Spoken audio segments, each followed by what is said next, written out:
Hey guys, it's Peter and welcome to my channel, Peter Likes Books. Okay, so Katrina at Little Book Owl was so nice to tag me in this tag video called the Mid-Year Book Freakout. And I've got it right here on my phone because I'm going to read the questions off because my computer is being horrible to me today. So anyway, it's kind of like this tag to find out like what your reading's been like in 2016 and like all of the things that you've done and like your favorite books and your least favorite books. Well, you're gonna find out in just a second. So here we go, and I'm gonna get right into it, okay? I've got all my answers written down. Okay, and the funny thing is that like, I realized that like half of my favorites I listened to on Audible, and like 3 of the books like I gave away to, well, I didn't give them away. I mean, 1 book I gave away, and 2 of them I loaned out. And so it's like, I don't even have like most of the physical copies of the book. So anyway, I apologize. But the first question is, best book you've read so far in 2016. Okay, so this was kind of hard for me on the heels of literally just finishing The Girls by Emma Cline today. One of the best books I've read this year, hands down. So I had to like go through my Goodreads list and see like what I had read and what I thought was so good and all that kind of stuff. And the ones that I wrote down, these are like dun-da-dun, like the nominations was The Girls by Emma Cline, The Dinner by Herman Koch, The Lover's Dictionary by David Levithan, The Morning Hours by Paula Trek-DeBoard, Girl in the Red Coat by Kate Hattemer, I think is her name, and We Are the Ants by Sean David Hutchinson. And the winner is The Girl in the Red Coat. I loved that book so much, you guys, and it was almost kind of a tie between The Girl in the Red Coat and We Are the Ants by Sean David Hutchinson because that book blew me away. But The Girl in the Red Coat is done so masterfully. I love the writing. I love the storytelling. It kept me going till the very, very end.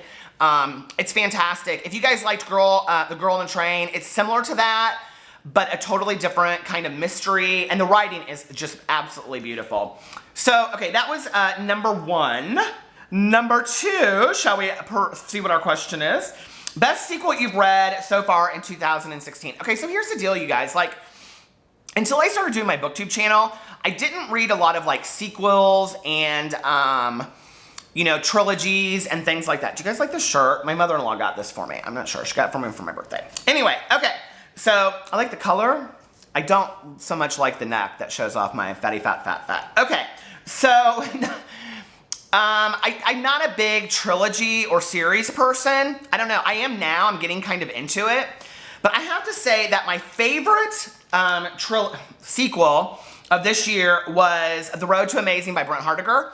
Okay, so Brent Hardiger is, I almost said he's an LGBT writer, but like, I always feel like with his books, they're not just LGBT. They're like fantastic young adult reads as well. And he is the one that, he's the author who wrote, The Geography Club about Russell Middlebrook. And the series has gone on forever, and The Road to Amazing is the last one he's written in the series. It came out this year. It's available on Audible as well, and narrated by my favorite Audible narrator, Josh Hurley, who is amazing. So anyway, I mean, like, if I talked to him on the phone, I would think I was talking to Russell Middlebrook. So anyway, that's my favorite sequel. Okay, number 3, new release you haven't read yet but want to. Okay, so I have actually all 3 of these. And the first one is, I don't even actually think this came out in 2016. I think it came out in 2015. But that is Kill the Boy Band by Goldie Moldavsky. I love that name, Goldie. Okay, that one. And then The Haters by Jesse Andrews. I'm so excited about that. He also wrote Me, Earl, and the Dying Girl. And I am reading that for Booktubeathon. It is my book in yellow. What's his deal with yellow? He must just really love yellow so much, right? And then, oh, little sneak. You want to see a little sneak? Look at this. You ready? Guitar! I love that. Okay. And then the last one is The Cemetery Boys by Heather Brewer. I'm so excited to read this book. Heather Brewer is now Zach Brewer. I've heard amazing things about his writing. I'm so excited. I've heard great things about this book. So those are the 3 new releases that I haven't read, but that I have. So anyway, okay, next question. Question number 4, most anticipated release for the second half of the year. Okay, you guys, it's so funny because like, you know, I'm kind of new to all this. So like, I don't really know like a lot of booktubers and people like bookstagrammers and all that kind of stuff, like what books are coming out a year from now. And I don't don't even know how to find that stuff out. So if you guys have suggestions for me on like where to find that information, let me know. Because I mean, I would love to know, but it's like, unless I'm like at Barnes & Noble and it has like the 5 books that are coming out, and it's always like James Patterson, David Baldacci, David Brown, and you know, Deborah McComber. Is that her name? Debbie McComber? Anyway, if you like her, I'm sorry, but she's just not my cup of tea. So anyway, I don't ever know what books are coming out unless I watch booktubers and they talk about like the arcs they got at BEA, which I love to hear all that kind of stuff because then it educates me. So I have not read Adam Silvera's, whatever his first book is. It's sitting right over there on the counter. I cannot remember, but I want to read it so, so bad. And I know that he has another book coming out later this year. So I would have to say Adam Silvera's next book is mine. I kind of stalk him on Instagram too. I've had way too much coffee today. Like, I'm like hiccuping all of a sudden. Can you hear me like trying to push it down? Okay, number 5. Biggest disappointment. I mean, if you guys watch my videos, this is no mystery. I mean, hands down, The Last Star by, I was just thinking to myself, maybe it's that Where the World Ends by that whoever, Mary Kay Nugent. But I don't think that's my biggest disappointment because I went into it not knowing like what I would think of it. But The Last Star, I expected so much more from by Rick Yancey. You guys, since I started Booktubeathon, I've gotten like real honest with my star ratings. I think I gave it like a 2 stars on Goodreads. I just was not impressed at all. So anyway, okay, so The Last Star by Rick Yancey was my biggest disappointment. Oh, okay, let's see. Number 6, biggest surprise. This is funny, and most of you will not have any idea what this book is called, or what this book is. So I, last year, do you hear me? Last year, like my ultra hat, okay. I'm so pissed today, you guys. Okay, it's taking me 3 hours to upload a video on YouTube. I don't know what is going on, it is so slow.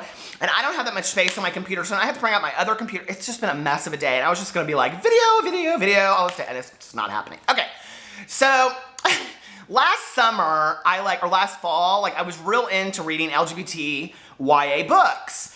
And I had read like all of the major ones, right? And my publisher said to me, if you guys don't know, I'm also an author. I wrote a book, The Before, Now, and After Then. Comment section, it's linked below. Okay, but anyway, my publisher said to me, have you heard of this author named Mark Roeder? He is actually in Bloomington, Indiana, home of Indiana University. I am in Indianapolis, Indiana.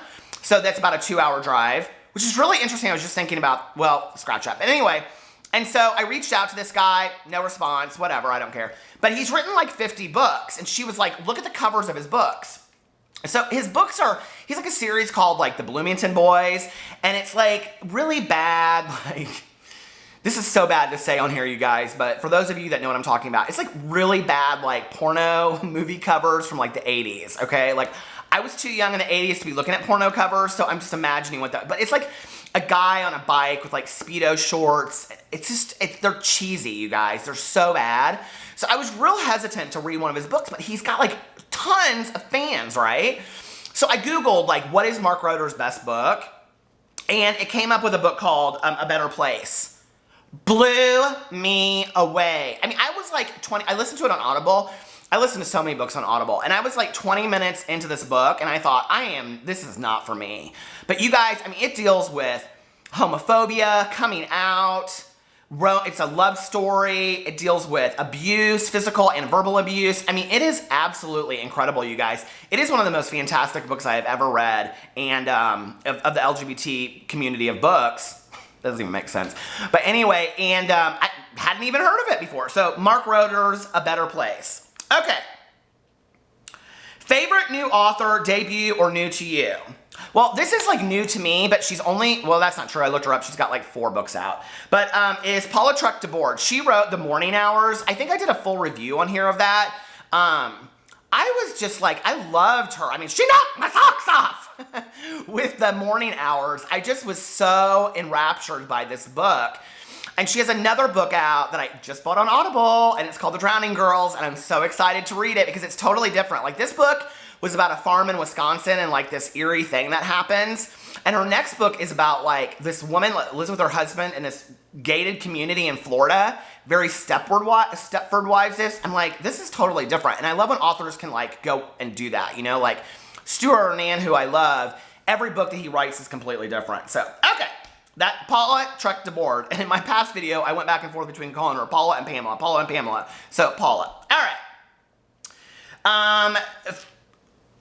Newest fictional crush.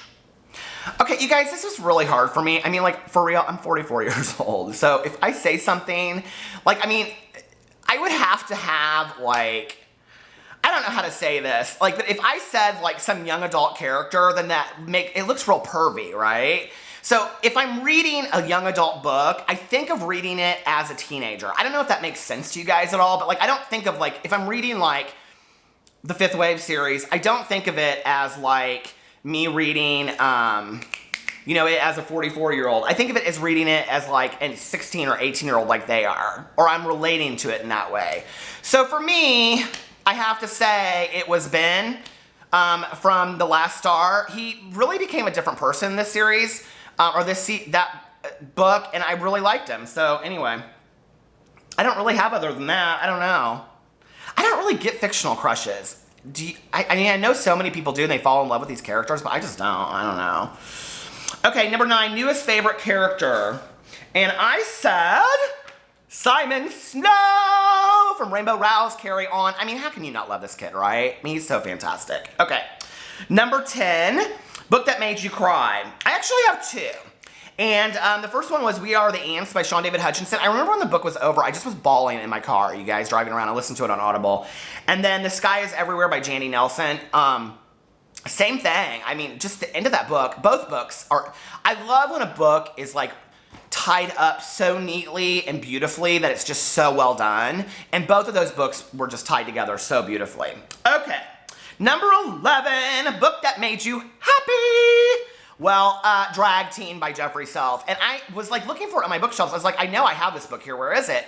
And I forgot that I gave it to Maddie, my co-reader, my buddy reader. Okay, so anyway, you know, if you haven't read Drag Teen by Jeffrey Self, it's about a teenager that doesn't have money to go to college, and so his boyfriend takes him to this drag competition or pageant to like win this scholarship. It's fantastic. I mean, there are parts of it that are kind of bittersweet, but it's very, very fun to read. I loved it. There's some hilarious. Oh, I cannot remember the woman's main name. There's this one character, Tina something, or she's so funny. She's like this country singer. I loved her in it. Okay, number 12, most beautiful book you've bought so far this year. Well, boys and girls, I got it actually from my Book of the Month Club.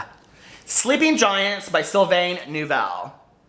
And no, it's not my most beautiful book because Sylvain is hot. It is my most beautiful book. Are you ready for this? I mean, I love this color. First of all, can we just talk about, I mean, perfection, right? And look at my eyes. I mean, I'm just gonna sit in Starbucks and be like this. Okay, but anyway, this is why it's my most favorite cover. You ready? If you haven't watched this on my other videos, you don't know. Look at that, you guys. It's gorgeous. I'm so excited to, oh my God, I didn't even know that on the back there was a head. I didn't even open it all the way. And it's like all these mechanisms, do you see? Oh my God, it's so beautiful. I'm so excited to read this book. Oh, hi, Tucker. Tucker, my dog, just came in. He said, oh, hi, Daddy. Okay. And that was not number 12. That was probably number 11. I like missed a number here somewhere. Book that made you happy, Drag Queen. Most beautiful book you bought so far. That was 12. Number 13, what books do you need to read by the end of the year? Oh, okay. So you guys, I mean, Summer Days and Summer Nights, edited by Stephanie Perkins. Helter Skelter, about the Charles Manson murders.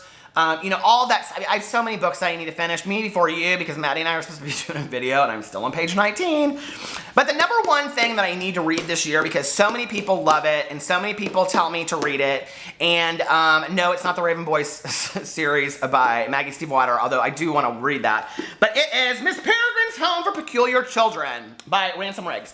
And I am so excited to read this. The movie comes out, I think, in September, and I really want to see it. The trailer looks incredible. And I want to read the entire series before the movie comes out. So, yeah, that's what I want to read this year. I can't believe I haven't read this yet. All right, and then number 14, favorite book community member. You guys, this is so hard for me. I mean, like, there are so many people that I watch. I literally Like, I literally watch like 15 to 20 booktube videos a day, if not more. God, probably more than that, you guys. With like booktubeathon TBRs coming up, I've been watching videos all over the place. But I have to say, my two-time favorites are Lainey at Ginger Reads Lainey and Connor O'Brien. I don't know why. I just love them so much. I wish I was friends with them and I could just like hang out and go do stuff because they're so fun and they crack me up. And their videos where they drink and talk about books are hilarious. So anyway, I'm gonna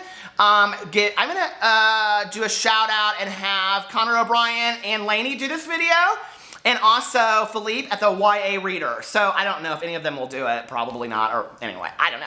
Love you guys, talk to you later, bye.